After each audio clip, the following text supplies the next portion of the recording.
Novak Djokovic just unleashed a masterclass in mental combat that we haven't witnessed on a pro court in ages. From the strategic timing to the sheer gravity of the moment, his entire approach to this Aussie Open run is nothing short of genius. We aren't watching a 38-year-old chasing ghosts of the past. We are watching a cold, calculated tactician executing a plan. And if Carlos Alcaraz knows what is good for him, he had better be taking notes. Picture the scene, because Monday night inside Rod Laver Arena was about far more than Djokovic simply surviving round one. He slammed down a declaration, sending a massive warning flare straight at Alcaraz and Jannik Sinner. "You boys might run the yard right now, but I am not going anywhere. I am still lethal, and the road to those Grand Slam trophies still runs right through me." The truly terrifying part? He looked dead serious. The performance was clinically efficient. Pedro Martinez, sitting at world number 71, was systematically taken apart, 6-3, 6-2, 6-2. For 2 solid hours, Djokovic proved to the entire planet that the whispers about his downfall were total nonsense. The victory matters less than the method, smashing 49 winners against just 14 and dropping a mere 8 games the entire night. He notched his 100th career win at the Aussie Open, making him the first man ever to secure triple-digit victories at 3 separate majors. That goes beyond winning. That is rewriting the history books while putting everyone on notice, and then he stepped up to the microphone. Goodness, that press conference, that is where the real mind games began, right when the press hit him with the burning question. Does he actually have the legs to take down Sinner or Alcaraz at this point in the game? Can a 38-year-old, stalled at 24 majors since the 2023 US Open, truly hang with the duo who have swept the last 8 big titles? Djokovic's answer was pure gold. To paraphrase the man himself, he insisted that when his body is right and the puzzle pieces fit, he believes there is not a soul on earth he cannot beat. He made it clear, without that unshakable self-belief, he would not even bother showing up. Then he addressed the obvious reality, admitting that Sinner and Alcaraz are currently operating in a stratosphere above the rest of the tour. He called that a fact, but then he dropped the hammer. Being on another level does not make them invincible, and he fancies his odds anywhere, but especially down here in Melbourne. Really absorb that for a moment, specifically at the Australian Open, the very slam he has conquered 10 separate times. The same grounds where he has now clocked up 100 match wins. The arena where he feels the most lethal, the most at home. He is not just claiming he can keep up. He is declaring that this is his house, and if you want the crown, you have to come and take it now. Critics might shrug this off as standard jock talk. Obviously, Djokovic is going to back himself to win. It is not like he is going to admit defeat before he starts. But listen closely. This is not empty swagger. It is a claim validated by the destruction we witnessed on Monday. It is supported by the reality that he made the Final Four at every single major in 2025. It is proven by his victory over Alcaraz in these very quarterfinals last year, right before an injury derailed him against Zverev in the semis. We need to unpack that Alcaraz showdown because it holds the key to understanding the current narrative. A year ago, Djokovic survived a total trench war against Alcaraz to take the quarterfinal. It was classic Novak, leveraging decades of tennis IQ to defuse Alcaraz's explosive firepower. But the toll was catastrophic, draining him so completely that he had nothing left in the tank for the next round. His physical form collapsed, forcing a retirement against Zverev, and that was the exact moment the critics started screaming that he was washed up. They claimed the grind was too much for him, but clearly, Djokovic has a different perspective. At the presser, he discussed his strategic downtime to reconstruct his physique, admitting that recovery is a longer road now than in his 20s. He intentionally skipped the Adelaide warm-up last week just to guarantee his tank was full for Melbourne. Every single move is part of a master plan. It is all about peaking at the critical moment, and his unspoken message is simple. Last year was an anomaly. The injury was just a bad roll of the dice. Give him a healthy body and proper prep, and he can still dismantle anyone on tour. The fashion in which he obliterated Martinez should send a shiver down the spine of the entire bracket. This was not the Djokovic who scrapes by in a gritty four-setter against a scrappy underdog like we saw in his recent openers. This was the return of the supreme tyrant of the hard courts, displaying the dominance that etched his name in history. His service game was locked in, and striking 49 winners proves he was hunting for blood, playing pure aggressive tennis. He was moving with absolute precision, gliding across the court without a single trace of the physical demons that haunted his previous season. Now, here is where the plot gets spicy. Djokovic has landed in the exact same bracket as Jannik Sinner. If they both survive the early rounds, they are on a collision course for the semi-finals, and remember, Sinner is sitting on the throne as the two-time defending champion.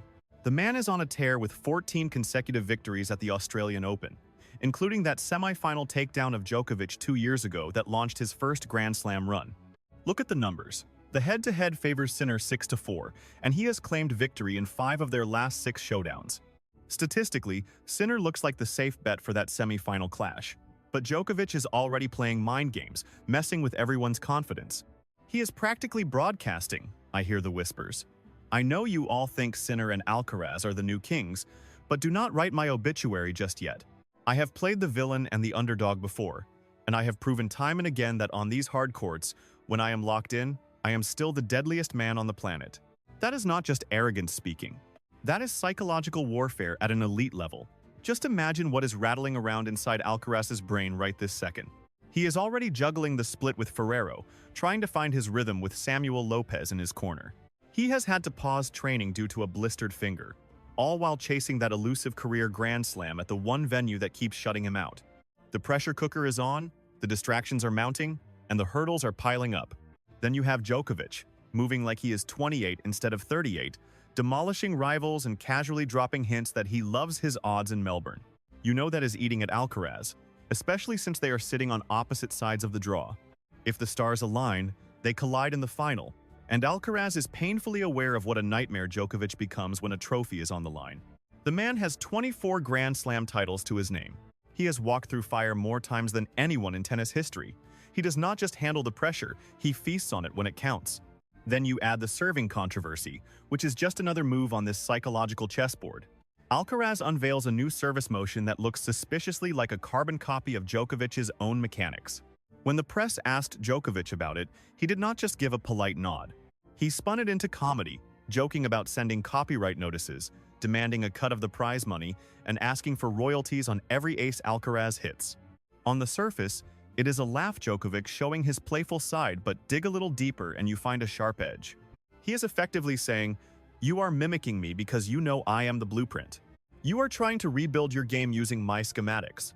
You admit I have the upper hand, and now I am watching you try to be me. And believe me, I will use that intel against you." It is genius manipulation wrapped in a smile. The history here is fascinating because we have watched this film a dozen times. Djokovic gets dismissed as too old, too broken, or yesterday's news. And every single time, he roars back, silencing the noise and hoisting trophies when the world said he was finished. He took the Australian Open in 2023 at 35 years old, then snatched the US Open right after. He has been a contender at every major since. This is not a man fading into the sunset.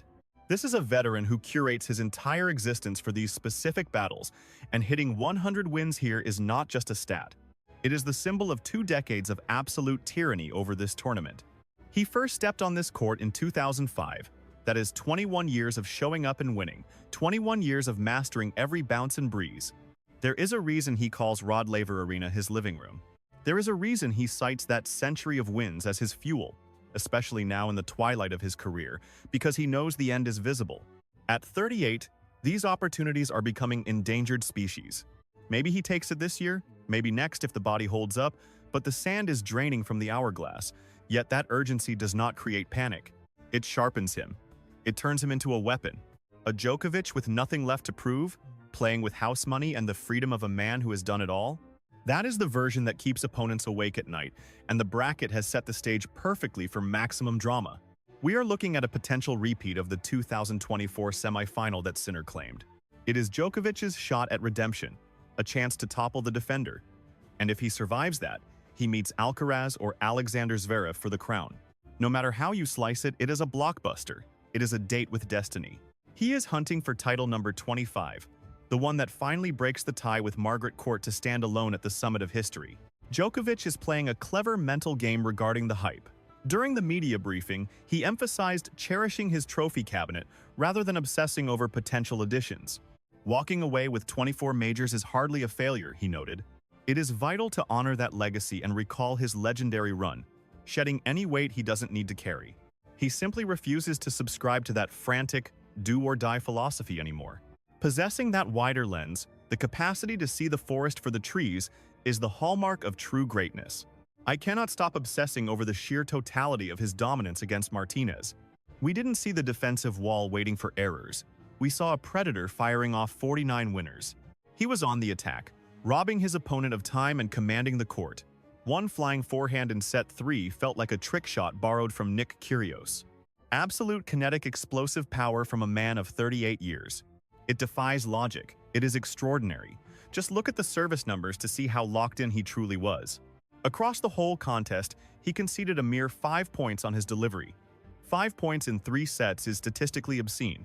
You expect that level of serving from Federer in his prime or Sampras at his peak, not a 38-year-old shaking off 2 months of rust. Yet, this is the Djokovic standard. Obsessive preparation, immediate readiness, and clinical execution. Next up, he faces Francesco Maestrelli, an Italian qualifier stepping onto a Grand Slam stage for the very first time. It should be smooth sailing, offering another chance to polish his weapons, gather steam, and fire warning shots at his rivals. As the rounds tick by and the victories pile up, the conversation begins to pivot, moving away from the image of an aging legend holding on to the reality of a dangerous contender poised to take the title. The Sinner and Alcaraz stranglehold on the last 8 majors is undeniable. For 2 years running, they have stood alone at the summit, pushing the sport to stratospheric new levels. Yet, Djokovic was a semi-finalist at every single slam last season, constantly banging on the gate. Sure, he fell to the young guns in 3 of those clashes, but he was in the fight and had his openings. Entering Melbourne now, his movement, service, and form look sharper than anything we saw 12 months ago. Consider his remarks about the youngsters being on another tier. He isn't living in a fantasy world. He doesn't claim to be the juggernaut of 5 years past, yet he refuses to wave the white flag. He accepts the current state of play while firmly believing he can rewrite the script. He knows that when the stars align and his game clicks, he can still topple the world's elite. And here in Melbourne, his fortress and hunting ground, that magic is more likely to spark than anywhere else on Earth. You cannot ignore the psychological warfare. We are talking about a titan of sporting history. He has triumphed in every conceivable situation, thriving under the heaviest burdens. Picture Alcaraz, 22, chasing a career slam solo without his mentor, knowing the final boss might be the man who has owned this stage for decades. That prospect is daunting, even if it isn't impossible to overcome. Even with past victories over the Serb, the thought lingers like a shadow in the subconscious. Sinner is in the same boat. Sure, he has taken 6 of their last 7 duels and conquered him here 2 years back. However, he is fully aware that the veteran conserves his energy specifically for these major battles. He understands that a best-of-5 Djokovic is a different beast entirely from the one seen on the regular tour. When the pressure mounts and the hours drag on, that deep well of experience turns into a lethal weapon. This is a masterclass in championship psychology. He is dictating the storyline and controlling the atmosphere. He is broadcasting a clear signal. He isn't here for a farewell tour or a quick payout, he is here to conquer. The terrifying reality, after witnessing the demolition of Martinez and hearing his self-belief, is that he demands your respect. It is impossible not to draw parallels with his past resurrections on the big stage. Back in 2023, at 35, the critics wrote his obituary as Federer walked away. With Nadal broken and fading, the golden era seemed dead, yet Djokovic proceeded to sweep Melbourne, Paris, and New York. 3 titles in a single season at age 35, simply because the world dared to doubt him. The assumption that the next generation had arrived only served as fuel for his fire. We stand at a similar crossroads today, where Sinner and Alcaraz have seemingly claimed the throne.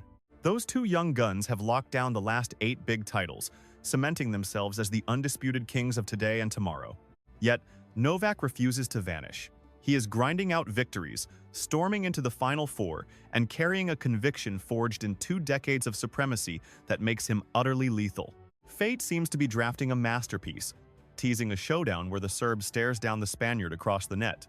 In the championship match, with Carlos hunting down the title of youngest man in the Open era to seize every major trophy. Shattering Rafa's benchmark by 2 full years isn't just a stat.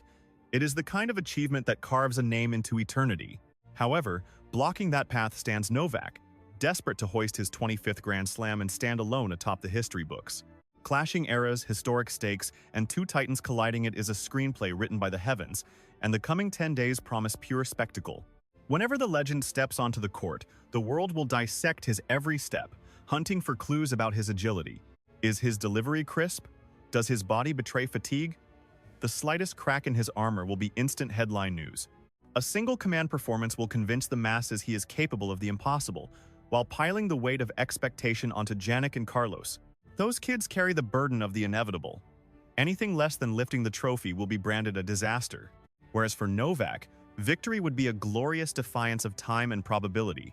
The moment that really grabbed me during his media session was his refusal to heap too much glory on his young rivals.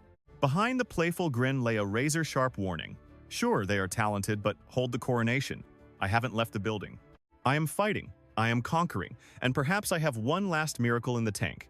That is the hallmark of a true victor. Legends never exit in silence. They refuse to vanish into the night without waging war. Down under, he is the undisputed emperor, boasting 10 titles and a staggering 100-match victories on these courts. This is his soil, his throne, and he is serving notice to Carlos and Jannik. To wear the crown, you must first slay the king. The flare is up, the signal is clear. Novak is physically pristine and ready for battle. Self-belief radiates from him. He knows he can topple any giant, especially on the blue hardcourts he calls home. Following his demolition of Martinez on Monday, and hearing the steel in his words, I refuse to gamble against him. We know how this story ends. Time and again, we have witnessed the Serb silence the skeptics, triumphing when the world counted him out.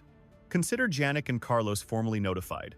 The veteran predator remains sharp and starving for fresh prey, injecting a massive dose of drama into this tournament. If he maintains this ferocity, remains unbroken, and the stars align, as he envisions, we could be on a collision course for the most legendary championship bout the sport has ever seen. Novak against Carlos. The quest for the full set versus the hunt for major number 25. The prodigy chasing immortality. The enduring icon fighting to expand his myth. Infinite stakes, zero margin for error for either man. This is the caliber of drama that goes beyond athletics, creating moments that echo through the ages. It all ignites with this declaration, this gauntlet thrown down by the Serbian master. At full strength, I am unstoppable. This is my turf. Be wary, Carlos. Take heed, Jannik. The monarch is nowhere near ready to surrender his crown just yet.